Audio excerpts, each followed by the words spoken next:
Introducing Recyclico, making lithium-ion last forever. Recyclico's patented recycling process achieves up to 100% recovery of battery metals from lithium-ion batteries for electric vehicles, including cobalt, lithium, nickel, manganese, and aluminum. Recyclico Battery Materials Incorporated trades on the TSX Venture AMY, on the OTCQB AMYZF, and Frankfurt 2AM. For more information, visit recyclico.com or phone us at 778-574-4444. Recyclico, making lithium-ion last forever. You're listening to HowStreet.com radio, available online at TalkDigitalNetwork.com. Welcome to HowStreet.com radio, the online source for market opinions. Here is Jim Goddard. My guest is Mike Swanson, editor of WallStreetWindow.com. Welcome back to the show, Mike. Oh, it's great to talk to you. It's been an interesting couple weeks since we last spoke, that's for sure. The U.S. dollar, is it going to remain hot? Well, I think that's the most interesting thing that's got my attention right now. So the U.S. dollar had a tremendous rally this year. And really, at one point, around Labor Day, it was just about the only thing going up. Because gold and silver, even though they did great in January and February and had been outperforming the S&P 500, the price of gold did peak out once it got to about $20.75 in March, and it had been trending down. And the stock market obviously was doing terrible. So the U.S. dollar index was the only thing that was still going up when you looked at things around Labor Day. But now I think this whole trend is really shifting and coming to an end as far as the U.S. dollar rally. And first of all, the U.S. dollar index broke down on a technical basis. If you draw a trend line connecting the lows since New Year's, it broke it. And now it broke the 50-day moving average about 3 weeks ago, and as we're speaking today, it's below the 150-day moving average. And in fact, last week, the U.S. dollar index had its biggest 2-day decline in 10 years. Since 2009, over 10 years. This is going to be bullish for gold and silver. But, you know, the people in the United States, the financial media, it's all about the NASDAQ. It's all about the S&P 500 and the daily gyration. And now, this FTX scandal has exploded. It's a giant crypto exchange going under. It sounds like a lot of very crooked and horrible things have been going on there, but other exchanges are now suspending their withdrawals too. And then that's the story that's really catching everyone's attention. But I think this U.S. dollar index is the more important story, going forward. I would just say to the people caught up in crypto, that you were told by the gurus, the crypto gurus, that if the dollar fell, crypto would go up and Bitcoin would go up. Well, the U.S. dollar index had its biggest 2-day decline in years, and during those 2 days, Bitcoin crashed. So I would suggest that what you've been told about Bitcoin by these people isn't real, and if you are concerned about inflation, the value of the U.S. dollar, it's gold and silver. That's the answer. And also, if you are looking to play the stock market rally, because it has been rallying for about a month, I would also suggest that the thing to do, and I've said this many times on your show, if you want to beat the market, and that's what serious traders and professionals aim to do, the way to do it is to be in those things beating the performance of the benchmark averages, beating the performance of the S&P 500. So go and look at those things that have been doing that since August and get involved in them. And mining stocks in gold and silver are at the top of that list. they've been outperforming the market on a relative strength basis since New Year's of this year. And even though they did pull back in the summer, they've been outperforming since Labor Day, since that Jackson Hole meeting right before it. And I think they're going to continue to do so going forward, because there is an important fundamental reason for the breakdown in the dollar. It's not simply that the dollar broke a couple of technical levels, but that the whole reason the U.S. dollar index was rallying was that the Federal Reserve was raising interest rates at a faster pace than other central banks around the world, and now they're not going to do that anymore. They've basically implied, and the Fed Fund futures are betting on this, that they're going to raise rates by 50 points in December instead of the 75 points that they've been doing the last couple of meetings. So the size of the rate hikes is shrinking, and at the same time, the United Kingdom Central Bank, the European Central Bank, among others, but they're the most important ones, are going to play catch up. And that's what's, making, I think it's going to make other global currencies, major ones, perform better than the U.S. dollar index, which is good for gold and silver. We'll have more with Mike Swanson right after this. Don't miss out. Stay informed. Receive the HowStreet.com weekly recap with thought-provoking podcasts, radio, and articles delivered to your inbox. Sign up for the HowStreet.com weekly recap on our homepage at HowStreet.com. Welcome back. We're speaking with Mike Swanson. Mike, do you expect energy prices to go up as winter creeps into Europe and Russia keeps their foot on the taps? Well, I do think they can float up a little bit more, and I would note that the energy stocks are just about, or they may be the best performing sector all year, and they still are. Exxon made a new 52-week high 3 days ago, for example, and it's just like not even 1% off that level. The XLE ETF, which tracks energy stocks, same story. They're the best sector year to date. But I'll confess though that I piled in energy stocks in 2020 when, shortly after a week or two, that the futures market at the time, the price of oil went negative on the futures market. I thought that was going to be a major, major low, and I piled in. I bought Exxon, I bought Chevron, I bet about 20 of these things. But the confession is I sold in June, in July, because I want to get more cautious in my investment accounts. As the Fed was raising the rate of its hikes, the CRB, Commodity Research Bureau Index, it was going into a correction. The silver price went below $21 an ounce. That was a big warning sign to me to be more cautious.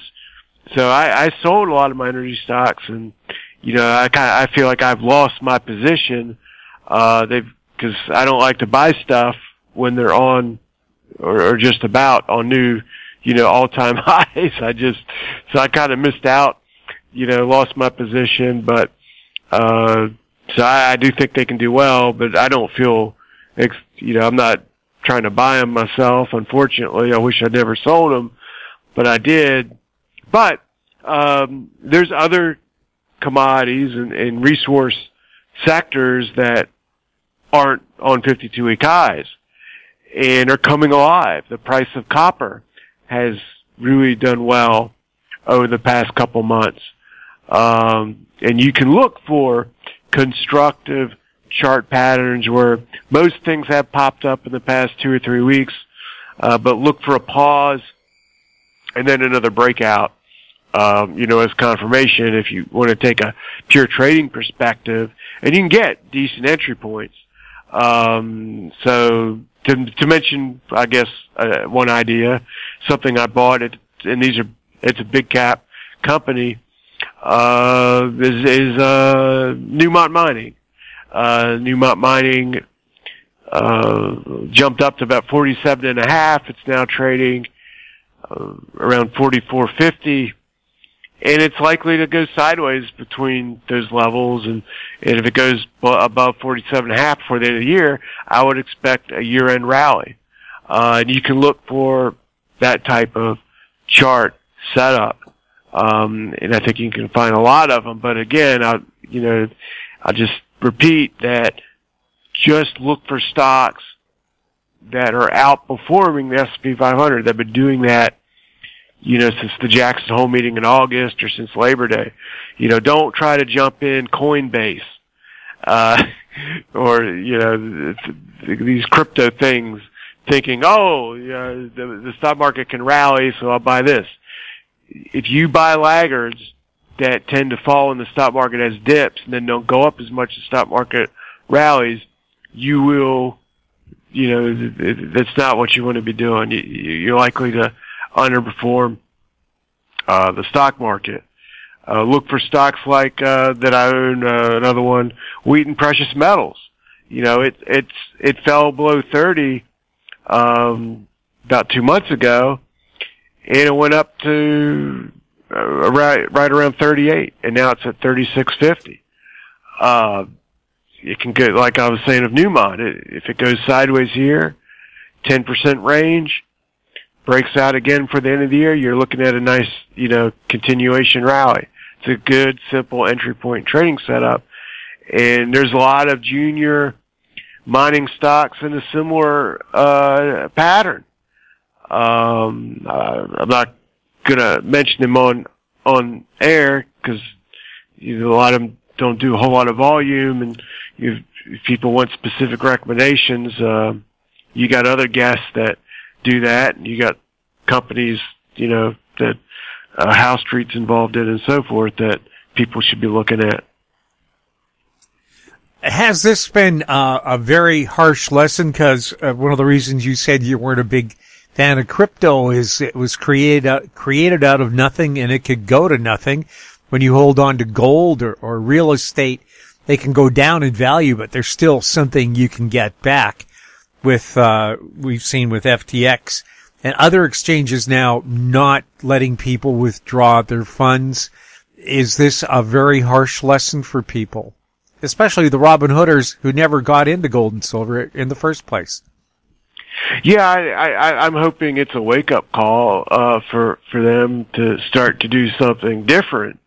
But I would go back. We've been talking together for years, and one of the points I'd like to make about the crypto market is, look, I started out as an internet stock trader in the 90s.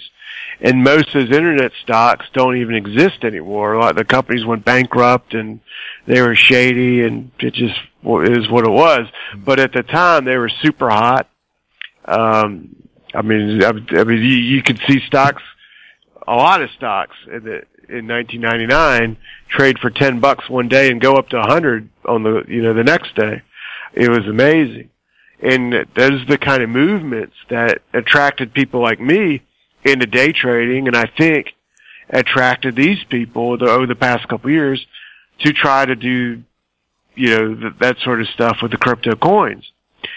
The thing is, the real important difference between silver and gold and crypto or internet stocks, for that matter, are call options. These are really instruments of pure price speculation. So you can make a killing if you're right, but if you're wrong, you can easily lose everything you put in. And, crypto has crashed before, and the claims that have been made about it, never proven out. It's never replaced money. It's not a store of value. And as an investment, if you're trying to buy and hold something, which the older I've gotten, the more I try to do. And the irony is that it's actually easier to make money what I've found is it's easier to make money as an investor than as a speculator.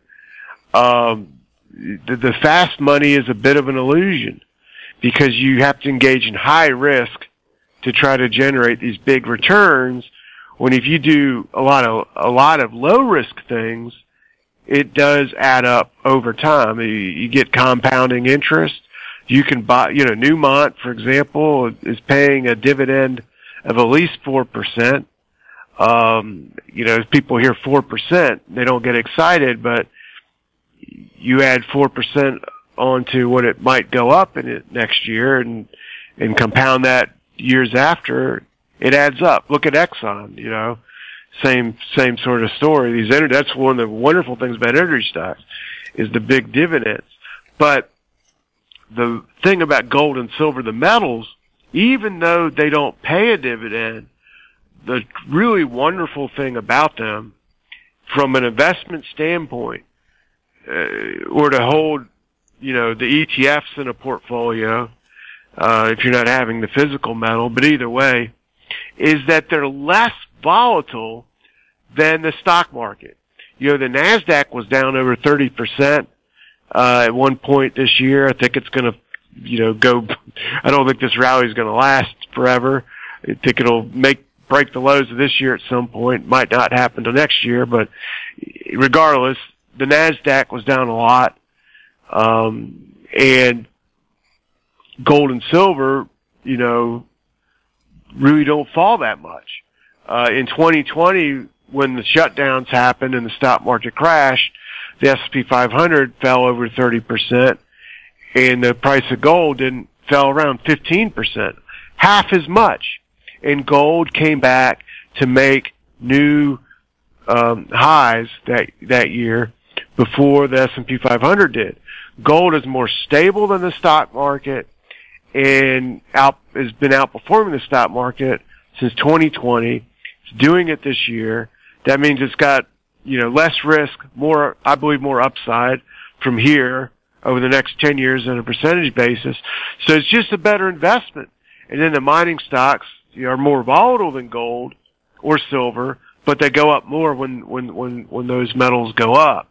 So I think it's actually a really exciting time to be involved in those markets from both the speculators' viewpoint, which is when you do focus on quicker returns, and you can get them in the right junior and exploration small caps, but you can also do more safe, less volatile investing with the metals or some of the big cap mining stocks. But I really think the metals are wonderful to own in a portfolio, especially now when you also have the bond market or bond markets, if you look at the entire world, all in horrible bear markets. So that's one of the big things that's happened this year is the stock market and the bond market have both been in bear markets together. That's something that hasn't happened since really 1979, 1980. And it's the most devastating factor that's impacting the regular investor that's got their 401k or their IRA, that, their 40-60 portfolios, and that 40-60, 40% bonds, 60% stocks. It's doing the worst this year, decades. So it's not just the Robinhood person getting hurt this year, but just about everybody. And the solution to escape this is frankly gold and silver, the simplest solution for what's happening in the bond market. Mike, anything else we should be keeping a close eye on? What's happened to our Robinhooders that I know you like to comment on? Well, there's less of them. That's what's happened. I mean, I saw the Robinhood company release earnings, and it showed that the number of transactions happening every month is now to the level it was 2 years ago. So I think a lot of them have gotten wiped out this year, and this Bitcoin decline, crypto decline, is likely to be the end of a lot of the remaining ones. Mike, thank you so much for chatting with us, and have a great Thanksgiving. You too, and all your listeners also. My guest has been Mike Swanson, editor of WallStreetWindow.com. If you have any questions for Mike or any of our other guests, you can send them to info@HowStreet.com. We'll ask that question for you. Our YouTube channel is Talk Digital Network. Find us on Twitter @HowStreet. We're also on Facebook. I'm Jim Goddard. Thank you for listening. Comments made on HowStreet.com radio are an expression of opinion only and should not be construed in any matter whatsoever as recommendations to buy or sell any financial instrument at any time. Available online at TalkDigitalNetwork.com. HowStreet.com radio is a production of HowStreet Media Incorporated.